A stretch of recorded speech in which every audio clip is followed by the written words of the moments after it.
I was trying to solve this terrible puzzle that confronted me and many other people about how it was that human beings got themselves in such a tangle about what they believed. Such a tangle that we were pointing the ultimate weapons of destruction at one another, which, by the way, we are still doing. And I thought, okay, well, I understand that. We need our belief systems. They orient us. And that means there will be conflict between belief systems, and that can be a catastrophe. And that's being played out everywhere, again, in very many ways. What's the solution to that? Well, one possibility is there's no solution. It's just mayhem all the way around. Could be the case. But it seemed to me, as I delved into it, that the proper solution to that was to live properly as an individual, because you're more powerful than you think. Way more powerful than you think. I mean, God only knows what you are in the final analysis. You're blind to your own weaknesses, but you're also blind to your own strengths.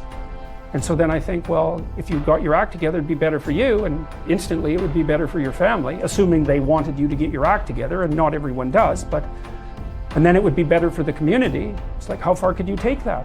If you stopped wasting time, and if you stopped lying, and if you oriented yourself to the highest possible good that you could conceive of, and you committed to that, how much good could you do? Well, I would say, why don't you find out? So that's what I think you should do. You should find out. You don't have anything better to do. And there's nothing in it, as far as I've been able to tell, there's nothing in it but good. So maybe you could sort yourself out so that you wanted nothing but the good. And then maybe you could help make that manifest in the world. And maybe we wouldn't have all these terrible problems then. At least we'd have fewer of them, and that would be a start. So it's the answer to the problem of humanity is the integrity of the individual. That's the answer. So, and states that are predicated on that realization are healthy. So, and states that aren't are doomed to stagnation and catastrophic collapse. And personalities that are predicated on self-tyranny and the tyranny of others are doomed to collapse. So, and then you think, well, what's the barrier? And the barrier is, are you willing to accept the responsibility? And part of the answer to that is, reduce the damn responsibility until it's tolerable. You don't have to fix everything at once. You could just start by fixing the things that you could fix. Or you could even do it more. You could do it with even less self-sacrifice. You could start by fixing only the things that you want to fix. God, you can get a massive way that way. So do it. See what happens. That's what you should have been taught in university right from the beginning. It's like, aim at the highest good. Tool yourself into something that can attain it. And go out there and manifest it in the world. And everything that comes your way will be a blessing. And so all you have to do is give up your resentment and your hatred. I know that's a hard thing to give up because you have plenty of reason for it.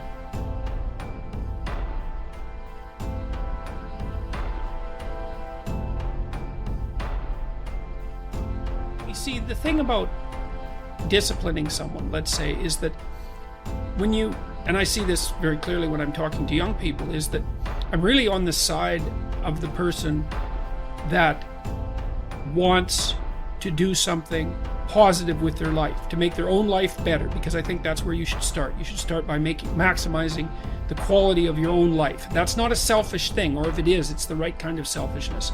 And that you should figure out how to do that in a way that's of benefit to your friends and your family and your community, and you should take that deadly seriously. And the reason you should do that is because that just makes life better for everyone. And it reduces a fair bit of the misery that would otherwise be part and parcel of life, and it makes everything function smoothly. And one of the things I'm really curious about is what the world would be like if everybody decided to do that, because human beings are really remarkable creatures, and we hobble ourselves very badly with deception and resentment and revenge and the desire to make things worse and arrogance and all those sins, let's say, that make us deviate from our true path. And our true path should be something like, imagine the noblest aim that you can conceptualize and then sacrifice your life to attempting to attain it. And there's nothing in that that isn't good for everyone. And so, apart from the fact that it requires a lot of responsibility, I just can't see why everyone wouldn't do that. And when I'm talking to young people and, shaking my finger and saying, grow the hell up and get mature and take on some responsibility, I'm not saying that because I'm an enemy of the person. I'm saying it because I'm the best friend of the part of them that would really like to walk in the light. And it's an invitation to walk in the light. And it would be remarkable. This is what we need to do, as far as I'm concerned, not only in the West, but in the world at large, but maybe in the West first, is we have to consciously decide that we're going to do everything we can as individuals to walk in the light, and to regard that as a noble and heroic endeavor, and to make that first and foremost in our lives. And that's what we should be educating young people to do, and they can do that. And so I have dozens of people writing to me and talking to me all the time who are saying the same thing. They're saying, look, I've really been trying to get my act together over the last 6 months.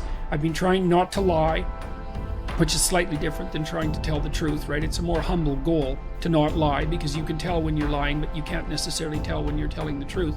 And I've been coming up with a plan, and I've been trying to discipline myself, and I've been cleaning up my room, which is like a nice humble act that involves transforming chaos into order. And they write and say, God, things are just working out way better for me. It's like, whoa, do it, man. That's just, you keep that up for 15 years and you'll be unbeatable. And that's what we should be convincing young people to be, is to be unbeatable.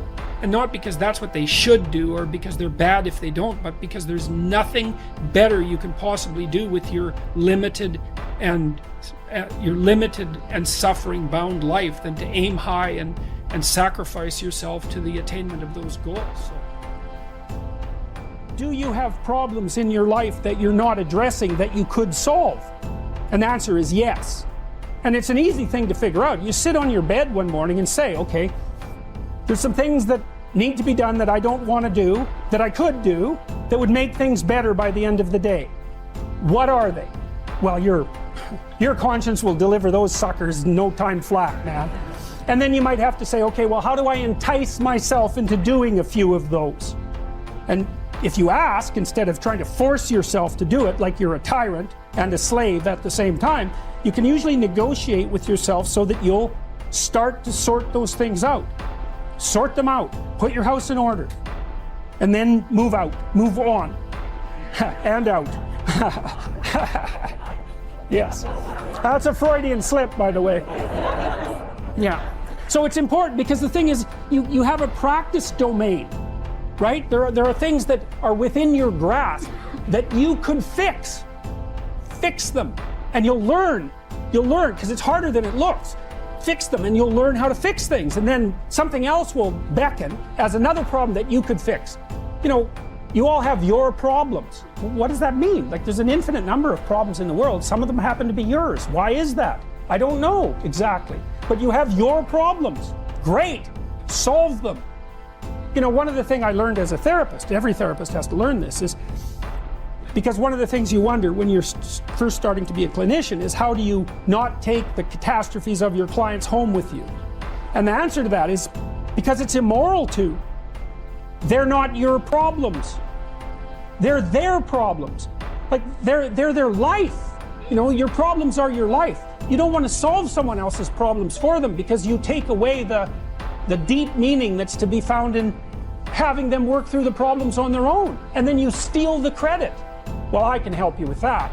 It's like, well, yeah, maybe, but I don't help you with the next problem then. So in any case, you sort out the problems that are right in front of you, and it will make you grow very, very rapidly. And then you'll be able to sort out more complex problems without making them worse.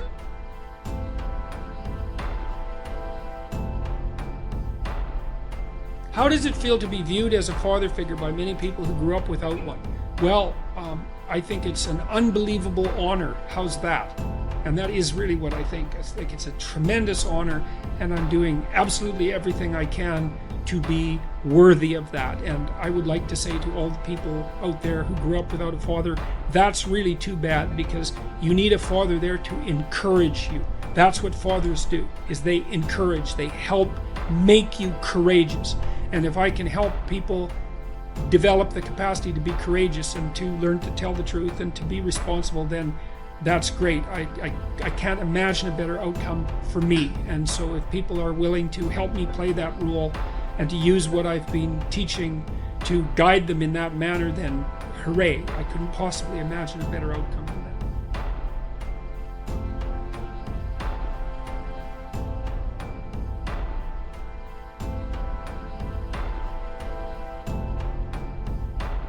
When you know you should do something.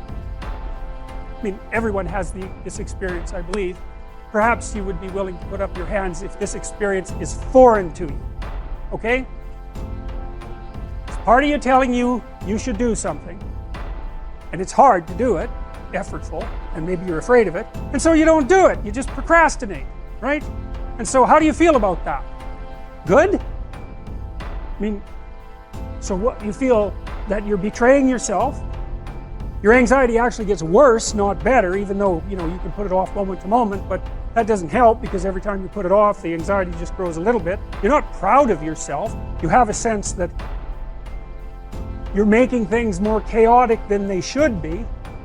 And if you do that long enough, and I'm sure many of you have had that experience, if you do that long enough, if that becomes habitual, things will get so stormy around you that you'll fall right into the chaos, into the watery chaos, and maybe you'll drown. So it's not a very good idea to run from your destiny, let's say, whatever that might be. And you need a destiny, you need a place to aim at, because that's what gives your life meaning. And you need meaning in your life because life is hard. So, you need something to buttress yourself against that. So anyways, they wake Jonah up, and Jonah says, it's probably my fault because I'm running away from something I'm supposed to do, and God isn't very happy about that, so why don't you just throw me overboard? And the crew isn't very happy about that, but the waves are really starting to come up, and Jonah's pretty insistent that he's the cause of the problem, and so they draw lots, and Jonah is chosen, and so they decide to toss him into the ocean, and immediately everything's calm. So he's a center of chaos because he's not doing what he's supposed to do. Fine. Well, then a whale comes up and swallows him. And then he's in the whale for 3 days. That's a weird thing. The whale, that's the whale that Geppetto's in. That's a dragon. It's that thing that you have to go out there and conquer to get something of value. Now, when you've made an error, when you've fallen off the pathway, when you've deviated from what you know you should do, it produces a state of internal chaos and worry and concern. You're thrust into the unknown. You're thrust into unknown territory and chaos. You don't know what to do. And that's often symbolized by the encounter with a monster, like a dragon. Something that lives under the water. And I think the reason for that is, as far as I've been able to tell, is that human beings, because we've been prey animals for forever, we have a system in our mind that's a threat predator detection system. That's the thing that makes little kids think about monsters in the dark, right? Because, well, there is monsters in the dark. Parents always say, well, there's no monsters in the dark. It's like, that's not true. The dark is full of monsters. There might not be any in your room right at that moment, but that doesn't mean there aren't monsters in the dark. Crimes take place, criminals don't get up at 6 in the morning and have breakfast and go rob a bank. They do that sort of thing at night. People do the things that are fit for the night in the night. And lots of predators are nocturnal, and you can't see very well in the dark. And kids aren't stupid, They've evolved to stay pretty damn close to the fire.